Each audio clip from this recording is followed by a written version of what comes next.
एक पुरानी बिलीफ है कि हम यदि सुबह शाम घूमने जाते हैं, वॉकिंग करते हैं, तो ये हमारी हेल्थ के लिए बहुत अच्छा होता है।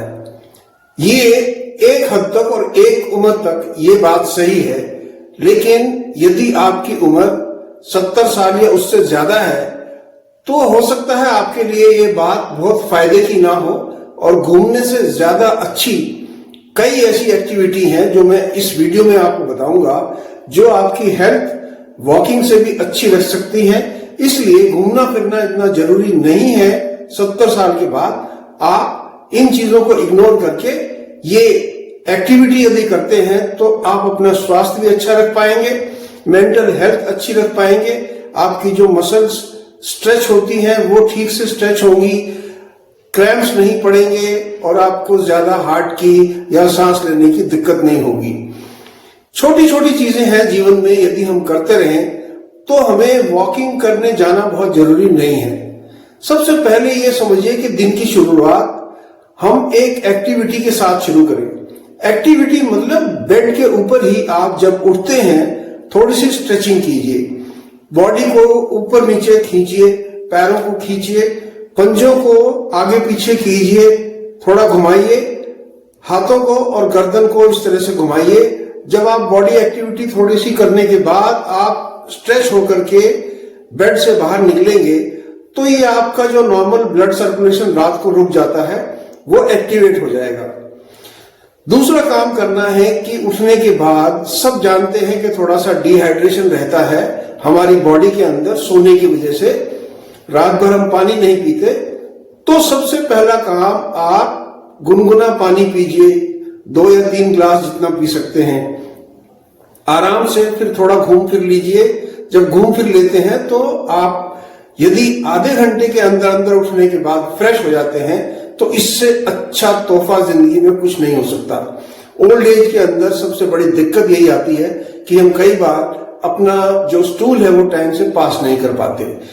ये करने के बाद में आपको सूरज जरूर देखना है। उगता हुआ सूरज देखना ये एक बहुत बड़ी उपलब्धि होती है किसी भी इंसान के जीवन में। अब कई बार समस्या होती है कि हम ऐसी जगह रहते हैं जहां सूरज दिखाई नहीं देता। सही बात है, कोशिश कीजिए कि जब भी संभव हो सके दिन में एक बार आप सूर्य देव के दर्शन जरूर करें। उससे फायदा यह होगा कि एक तो नेचुरली आपको विटामिन डी मिलती रहेगी जो हमारे शरीर में ओल्ड एज में कम होने लगती है। दूसरा, सूर्य की किरणें आप एक पॉजिटिविटी उनसे लेते हैं। यदि अर्ली मॉर्निंग उगते हुए सूरज को देखते हैं या उसमें जल देते हैं, यदि संभावना घर के पास नहीं है तो किसी पार्क में जाकर के देख सकते हैं। हफ्ते में चाहे 2 दिन जाइए, लेकिन एक रूटीन बनाइए। जब आप इस तरह से करेंगे तो सबसे पहला फायदा, जब आप सुबह उठेंगे तो आपको लगेगा कि मैं एक मकसद के साथ उठ रहा हूं। रिटायरमेंट के बाद भी मुझे कुछ काम है जिसके लिए मुझे उठना है और ये एक्टिविटी करनी है। दूसरा, जब आप सूरज देखने के बहाने बाहर निकलेंगे तो नेचुरली आपकी हल्की फुल्की वॉकिंग हो जाती है और सूर्य की किरणें जो आपको बेनिफिट देंगी वो बॉडी के अंदर सर्कुलेशन अच्छा बनाएंगी, आपकी जो बोन्स मसल्स हैं उनको अच्छा बनाएंगी और आपका जो दिन है वो पॉजिटिविटी से भर जाएगा। नेक्स्ट जो एक्सरसाइज आपने करनी है, जो एक्टिविटी आपने करनी है, घर आने के बाद समय से नाश्ता जरूर कीजिए। ओल्ड एज में कई बार होता है कि हम शायद नहाने में लेट हो रहे हैं। कोई ऐसी बात नहीं है। यदि आप डेली नहीं भी नहा पाते तो कोई बहुत बड़ी मुसीबत आने वाली नहीं है। ये एक नेचुरल सा बिहेवियर होता है। ओल्ड एज के अंदर हम कई बार नहाने को इग्नोर कर सकते हैं। ये बहुत इंटरेस्टिंग सी बात है। सबको लगता है कि यदि नहाएंगे नहीं तो पता नहीं क्या बिगड़ गया। कुछ नहीं बिगड़ेगा। आप समय से ब्रेकफास्ट जरूर कर लें। सुबह का नाश्ता आप बिल्कुल भी स्किप ना करें और हेल्दी ब्रेकफास्ट करें। आपका जो भी बजट लेवल है या जो भी आपकी दिनचर्या या जो भी आपका जीवन जिस तरह से निकला है उस तरह का ब्रेकफास्ट, उसमें ही हेल्दी ढूंढना है। मैं आपको हर रोज नहीं कह सकता कि आप जरूर बादाम खाइए, उसकी जरूरत नहीं है। यदि आप सुबह उठ करके नमक की रोटी और दही खाते रहे हैं, जरूर खाइए, समय से खाइए और इसको अपनी हैबिट में ऐसा शामिल कीजिए कि इसके बिना आपका दिन शुरू नहीं होगा। यदि आप फ्रूट खाते रहे हैं तो कोई बात नहीं, आप फ्रूट खाइए। यदि अफोर्ड कर सकते हैं तो नट्स या बादाम खाइए, एग्स खाइए, जो भी संभव है। कहने का मतलब, यदि आप सूखी रोटी भी खाते हैं लेकिन अगर समय से खाते हैं तो वो डेफिनेटली आपको फायदा करेगी। कई लोग लेट उठते हैं और 11 बजे, 11:30 बजे हम ब्रेकफास्ट का नाम देते हैं। सबसे बड़ा नुकसान यहीं पर होता है, खासतौर से ओल्ड एज में। ओल्ड एज के अंदर सबसे बड़ी जो चिंता की बात वो है कि यदि आप अपना रूटीन डिस्टर्ब करते हैं तो प्रॉब्लम बहुत ज्यादा होती है। आपको रूटीन डिस्टर्ब बिल्कुल नहीं करना है। आप समय पर खाना खाएं, समय पर सोना, समय पर रेस्ट करना, समय पर अपनी फिजिकल एक्सरसाइज करना, बॉडी एक्सरसाइज करना, ये बहुत इंपॉर्टेंट है। दिन में ये सब करने के बाद आपकी जो मसल्स हैं उनके लिए एक्सरसाइज कर सकते हैं। बैठे बैठे घर पर, कहीं दूर जाने की जरूरत नहीं है। चेयर पर ही सहारा लेकर के आप ऊपर नीचे अपने पंजों पर खड़े हों। इससे जो आपकी काफ मसल है वो मजबूत होंगी। आपकी काफ मसल को एक तरह से सेकंड हार्ट बताया गया है। वो आपकी बॉडी के अंदर ब्लड फ्लो अच्छा करेगी, आपकी एनर्जी लेवल को हाई करेगी। नेक्स्ट एक्टिविटी आप कर सकते हैं कि आपके आसपास यदि छोटे बच्चे हैं या घर में ही हैं तो ये एक बहुत बड़ा ईश्वर का पुरस्कार है आपको मिला हुआ। आप उन बच्चों के साथ समय जरूर बिताएं। जब आप बच्चों के साथ समय बिताते हैं तो आपको कई सारे फायदे होते हैं। जैसे कि बच्चे जब आपको क्रॉस क्वेश्चन करेंगे, नई पीढ़ी के जब आपसे सवाल पूछे जाएंगे तो बहुत सी चीजें होंगी जो आपको शायद पता ही ना हो। और जब आप पता नहीं होंगे, उनके सवालों के जवाब आप ढूंढते हैं तो आप अपने ब्रेन को एक्टिवेट करते हैं। क्योंकि कोई भी नई चीज सीखना या कोई भी नई एक्टिविटी करना वो आपके ब्रेन को रिचार्ज करता है। यदि हम अपने ब्रेन की बैटरी रिचार्ज करते रहें, और उसका तरीका केवल यही है कि हम कुछ नया करते रहें, नया सीखते रहें, जो छोटे बच्चे आपको सिखा सकते हैं। उनके साथ टाइम स्पेंड करना, यानी आपका जो एंजाइटी लेवल, स्ट्रेस लेवल, जो आपको फ्रस्ट्रेशन है वो काफी कम हो जाता है। और आपका जो हाई बीपी की प्रॉब्लम है या एंजाइटी की फ्लक्चुएशन की प्रॉब्लम है ब्लड के अंदर, वो काफी लेवल तक ठीक होने लगती हैं। बच्चों के साथ समय बिताने का ये सबसे बड़ा फायदा है। जब आप बच्चों के साथ समय बिताते हैं तो आपकी फिजिकल एक्टिविटी भी ऑटोमेटिक होती है। क्योंकि यदि आप उनकी बॉल उठाने गए तो आप झुकेंगे, और यदि आप उनके साथ खेल रहे हैं, जैसे घोड़ा बन के चलने की बहुत जिद करते हैं कुछ बच्चे, तो आपकी मसल्स की, आपके हाथों की, आपके जो जॉइंट्स हैं उनकी ऑटोमेटिक एक्सरसाइज होती है। ये अनरिटन बेनिफिट है जो आपको कोई बताएगा नहीं, लेकिन ये ऑटोमेटिकली आपको मिल रहे हैं। सबसे बड़ा अचीवमेंट होता है कि आप जब नई उगती हुई जिंदगी के साथ समय बिताते हैं तो आप भी उसकी तरह अपने आप को यंग समझने लगते हैं। और ये सबसे बड़ा पॉजिटिव इफेक्ट होता है किसी भी ओल्ड एज के इंसान के लिए। क्योंकि जब आप यंग जनरेशन के साथ रहेंगे, उनके तौर तरीके को समझेंगे, उन्हें देखेंगे, तो आपको खुद भी लगेगा कि मैं भी इसी तरह रहना चाहता हूं, और आप अपने आप को यंग महसूस करेंगे। तो ये तो हुई मॉर्निंग एक्टिविटी की बात या दिन की एक्टिविटी की बात। इसके अलावा आपको यदि कोई भी शौक है, गार्डनिंग है, बुक रीडिंग है, पेंटिंग है, या आप कुछ भी करना चाहते हैं जो भी आपको पसंद हो, घर के अंदर चाहे डेकोरेशन ही करनी है या अपने सिस्टमेटिक बनाना है अपने घर को, अपने तरीके से अपने रूम को ठीक से डेली सेट कर सकते हैं, कपड़े ठीक से हैंगर पे लगा सकते हैं, बेड फोल्ड कर सकते हैं। ये सब जो एक्टिविटी है आपकी जो जीवन की सेडेंटरी लाइफ होती है, यानी शिथिलता जो होती है, ये उसे समाप्त करती है। क्योंकि जीवन में शिथिलता यानी रुक जाना, तो जीवन रुक जाना। इसलिए एक्टिविटी चलती रहे, ये सबसे बड़ी बात है। और एक्टिविटी चलाने के लिए आप सनलाइट में जाते हैं, बच्चों के साथ बैठते हैं, बुक रीडिंग करते हैं, गार्डनिंग करते हैं, या अपने घर के छोटे मोटे काम करते हैं। कोई शर्म की बात नहीं है कि आप अपने घर का फ्लोर भी साफ करते हैं, कोई दिक्कत नहीं है उसमें। अपने बाथरूम को कई बार डस्टिंग कर लेते हैं, उसमें कोई दिक्कत की बात नहीं है। ये सब आपकी बॉडी को एक्टिविटी देंगी।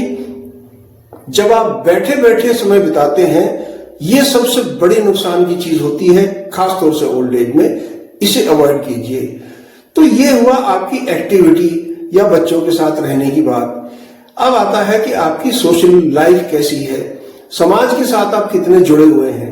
समाज के साथ जुड़ने का मतलब ये नहीं होता कि आप डेली कहीं मीटिंग में जा रहे हैं या कहीं डेली फंक्शन में जा रहे हैं या कुछ ऐसा बड़ा करने जा रहे हैं कि आप टोटल सोशल मीडिया पर छाए हुए हैं। ऐसी कोई जरूरत नहीं है। आपको केवल अपने बच्चों से या अपने परिवार से कनेक्ट रखना है।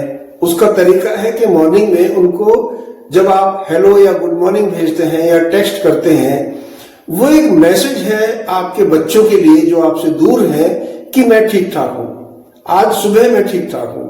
जब आप इस तरह से आप उनको मैसेज देंगे तो वो भी कंफर्टेबल हो जाते हैं। और जरूरी नहीं है कि आप हर रोज उनसे बात करें। हो सकता है बच्चे बिजी हो, आप डेली बात ना कर पाते हो, लेकिन एक छोटा सा टेक्स्ट यदि आपकी तरफ से जाता है, ये एक कंफर्मेशन होती है कि पेरेंट्स मेरे ठीक ठाक हैं और बच्चे अपने मेंटल पीस में रह सकते हैं और आपको भी कंफर्टेबल महसूस होगा। सबसे बड़ी गड़बड़ होती है जब आप इंतजार कर रहे हैं कि बेटे का फोन नहीं आया या मेरी बेटी ने फोन नहीं किया या मेरी बहू ने फोन नहीं किया। इस चीज को अवॉइड कीजिए, क्योंकि अपनी लाइफ है उनकी और वो अपने तरीके से अपना जीवन बिता रहे हैं। आपको क्या पता वो कितनी जल्दी में, कितने स्ट्रेस में और किस तरह बिजी लाइफ बिता रहे हैं। यदि आप उनके बारे में नहीं जानते हैं तो उनकी लाइफ में आप इंटरफेयर ना करें। जब आप रिटायर्ड लाइफ जी रहे हैं तो अपनी रिटायर्ड लाइफ को एंजॉय करें, बजाय इसके कि उनकी लाइफ का हिस्सा बन के उनको घसीटने के। जब आप इस तरह से करेंगे तो आप ज्यादा कंफर्टेबल महसूस करेंगे। और पुरानी कहावत है, यदि ओल्ड एज में आपको पूरा समय है अपने बारे में सोचने का, अपनी सेहत का ध्यान रखने का, समाज का ध्यान रखने का, कोई सोशल वर्क कर लीजिए जिससे कि आपको कुछ भी खुशी मिलती हो। चाहे वो छोटे बच्चे को ट्यूशन पढ़ाना है या होमवर्क करना है या बच्चों के साथ खेलने चले जाना है या उनकी साइकिल चलाने की उनको कला सिखाना है, कुछ भी आप कीजिए, किसी की मदद कर दीजिए, तो आपको जो सेटिस्फेक्शन मिलेगा सोशल वर्क से, फ्री सोशल वर्क से, तो उससे बड़ा अचीवमेंट आपको इस एज में कुछ भी दिखाई नहीं देगा। और इसके अलावा जो इंपॉर्टेंट काम आपने करना है वो है ऊपर वाले का ध्यान करना और चीजों के लिए धन्यवाद करना। ये रिग्रेट्स का टाइम नहीं है कि मुझे ये नहीं मिला, मैं ये नहीं कर पाया या मैं जीवन में ये नहीं पा सका। इसकी अब जरूरत नहीं है, क्योंकि वो स्टेज जा चुकी है। अब स्टेज है कि आपके पास जो भी है, चाहे आप डेली उसे लिख करके याद रखें कि मेरे जीवन में ये अच्छा है। फॉर एग्जाम्पल कि मेरे बच्चे टाइम से सेटल हो गए, अचीवमेंट है। जिन लोगों के बच्चे सेटल नहीं होते उनसे पूछिए मेंटल डिस्टर्बेंस कितनी है। इसलिए इस चीज को बहुत बड़ा पॉजिटिव ब्लेसिंग मानिए ऊपर वाले की। या मेरे घर में सब तंदुरुस्त है, कोई बीमार नहीं है, बहुत बड़ा अचीवमेंट है। या मेरे घर में कोई ऐसी आपदा नहीं आई जिससे कि मुझे डिस्टर्ब होना पड़े। ये चीजें ऐसी हैं जिनको आप गिनते नहीं हैं। या मेरा अपना स्वास्थ्य ठीक है, मैं 70-75 साल का हूं और मेरे स्वास्थ्य में कोई दिक्कत नहीं है, मैं चल फिर सकता हूं या चल फिर सकती हूं। ये बहुत बड़ा अचीवमेंट है, क्योंकि बहुत से लोग आपकी एज में बेड रिटर्न हो जाते हैं, बिस्तर पर रहते हैं, मजबूरी है हेल्थ खराब होने की वजह से। आप यदि इससे बाहर हैं तो आप विन विन सिचुएशन में हैं, आप बहुत अच्छा जीवन बिता रहे हैं। तो ये चीजें जब आप ध्यान रखेंगे और इनके साथ ऊपर वाले का, समाज का और पूरी संसार का आप धन्यवाद कीजिए कि मैं उन लोगों में शामिल हूं जो जीवन को आराम से बिता सकते हैं। क्योंकि लाइफ का कुछ पता नहीं है, कौन कितना डिस्टर्ब है। यदि ये जानना है तो डेफिनेटली सड़क पर निकलिए, आपको पता चलेगा कितनी मुश्किल लाइफ है। कई लोगों के पास घर नहीं है, कई लोगों के पास खाना नहीं है, कई लोगों के पास बच्चे नहीं है, सब कुछ है, परिवार नहीं है। तो किसके पास क्या है, क्या नहीं है। इस चीज को देख करके अपने आप को बहुत भाग्यवान समझिए और अपने आप को खुश रखिए। इस वीडियो में मैं आपसे यही बताना चाहता था कि वॉकिंग जाना सुबह शाम बुजुर्गों के लिए इतना इंपॉर्टेंट नहीं है। यदि आप मॉर्निंग सनलाइट लेते हैं और बच्चों के साथ एक्टिविटी करते हैं, शिथिलता से दूर रहते हैं, समाज से जुड़े हुए हैं, नई चीजें सीख रहे हैं और अपने बच्चों से, परिवार से, समाज से कनेक्टेड हैं, यानी सोशली मजबूत हैं और ईश्वर का धन्यवाद करते हैं, तो आप एक लकी इंसान हैं और आपका जो ओल्ड एज का जीवन है, जिसे हम गोल्डन ईयर्स ऑफ लाइफ कहते हैं, वो बहुत ही अच्छे से कटेगा। वीडियो में जो मैंने बात की है, यदि आपको अच्छी लगी हो तो अपने कमेंट्स मुझे जरूर देना, और आपकी अपनी लाइफ कैसी है आप डेफिनेटली ये मेरे साथ शेयर कर सकते हैं। मुझे ऐसे इनपुट जब मिलते हैं तो मैं एक नई वीडियो आपके साथ बनाना चाहूंगा, जो भी आपकी पसंद हो आप अपने कमेंट्स में मुझे लिख करके भेजिए। वीडियो पर जुड़ने के लिए मैं आपका धन्यवाद करता हूं, आपके अच्छे स्वास्थ्य और लंबी उम्र की कामना करता हूं। यदि वीडियो पसंद आई है तो इसे लाइक शेयर जरूर करें। चैनल पर नए हैं तो चैनल को सब्सक्राइब अवश्य कर लें, बेल आइकॉन दबा लें ताकि अगला वीडियो मैं आपको टाइम पर दे सकूं। देखने के लिए धन्यवाद। Take care, God bless.